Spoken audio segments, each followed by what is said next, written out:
So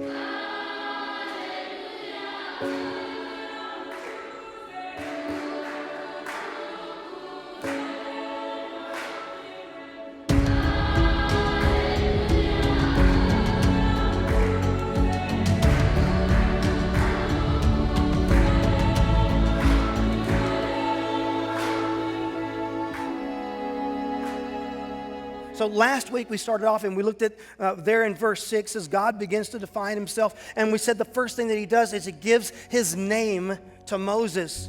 We said that the term Lord there is not a title. It's actually God's name. It's based on a word that means I am who I am.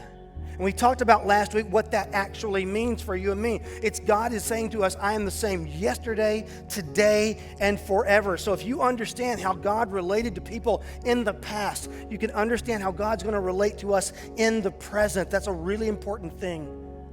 God is predictable. We can understand who he is in terms of how he's going to relate to me from one moment to the next. God is consistent. You're counting on God being compassionate and gracious, and that's sort of the end. We'd love it if God would just stop the definition of who he is right there, wouldn't we?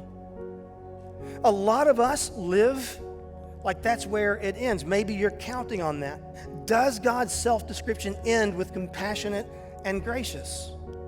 It doesn't. It sort of just keeps on going from there. And if you keep on reading, he goes on to talk about his anger. And if you read any further, he talks pretty frankly about how he responds to sin. And it's kind of chilling, isn't it? And we're going to get to that in a couple of weeks. But it's serious and heavy stuff. But today I want us to move on a little bit in our understanding of who God is, move on from compassionate and gracious, and let's drill down today about slow to anger. And let's just think for a moment about what that means. You remember the bull that we saw earlier, right? All the flaring of the nostrils and the air coming out and the phlegm and the mucus and the whole bit there. Remember that? Okay. God is slow to anger. And we said that the word that there is there for anger is the same word for nose. And literally, and I'm not saying this to be funny, this is a beautiful thing. Literally it says, God's got a long nose. When it comes to anger, God's got a wonderfully beautiful long nose. What does that mean? It means that anger is a reality. But as anger is processed and works its way, if you will, down that long, wonderful nose, by the time it gets to the end, it's not, it's. Now, when God says this, by the way, it's at a really interesting time in history. He's saying all of this just after Moses has been leading the people of Israel and just after they have betrayed God. Look at that last line for just a second. God turns from his anger. So does God get angry? You bet. What makes God angry? Evil. Your evil, my evil. Evil is what makes God angry. And when God sees evil, he's rightly prepared to destroy it because it's angry. He's angry about it. You might be thinking, well, if God is angry whenever he sees evil, God must just be angry like all the time. Because we live in a pretty evil world, don't we? And you'd be right. Psalm 7:11 says, God is an honest judge. He is angry with the wicked every day. I got to tell you, when I saw that verse, it just forced me to do a real gut check. Because when God sees the hardship and the suffering in this world that's caused by every measure of evil, he's angry about it. And here's what we shouldn't forget. God should be angry about it. And you and I, well, we should be angry about it too. So how do we put this together? I mean, if God is angry every day, how can he also be slow to anger? How does that connect? Well, God handles, and this is what we need to drill in on, God handles his anger differently than you and I handle our anger. Okay? For most of us, our anger is like this emotional response, right? You see a stimulus, something makes you mad, and boom, you're full-on rager, right? And it's this emotional response. God's anger isn't just an exercise in emotion.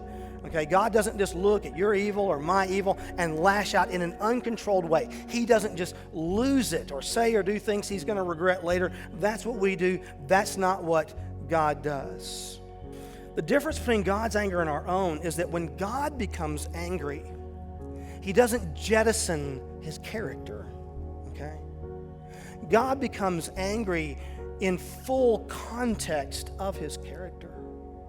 So when God becomes angry, is he still compassionate? Yep.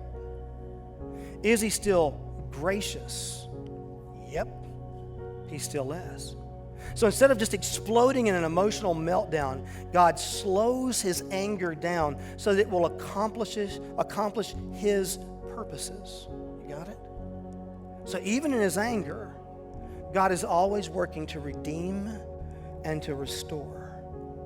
So when we say that God is slow to anger, it doesn't mean that he fails to see the evil in this world in which we live. He absolutely does. And it doesn't mean that he's looking at the evil in this world and just pretending that it's not a problem. It means that when God is slowing his anger down for you and for me, he's giving us every opportunity to walk away from it, to repent of our evil so that his purposes of reconciliation can be achieved.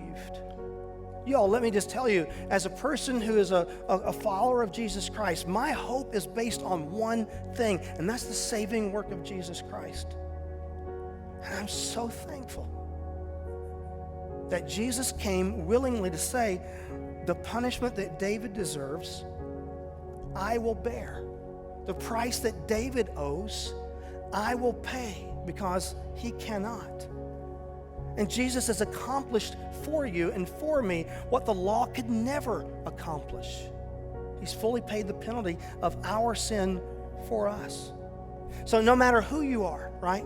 Whether you're far from God and God's not even on your radar screen right now, or whether you're a Christ follower, it'd be wise to say, God, thank you for being slow to anger and for the wonderful gift of Jesus, who willingly gave up the wonder and glory of heaven to pay the penalty for my sin. One more thing, you can't go here without talking about this. Odds are good that you know somebody in your sphere of influence that has a really short nose. Anything happens, boom, they blow up.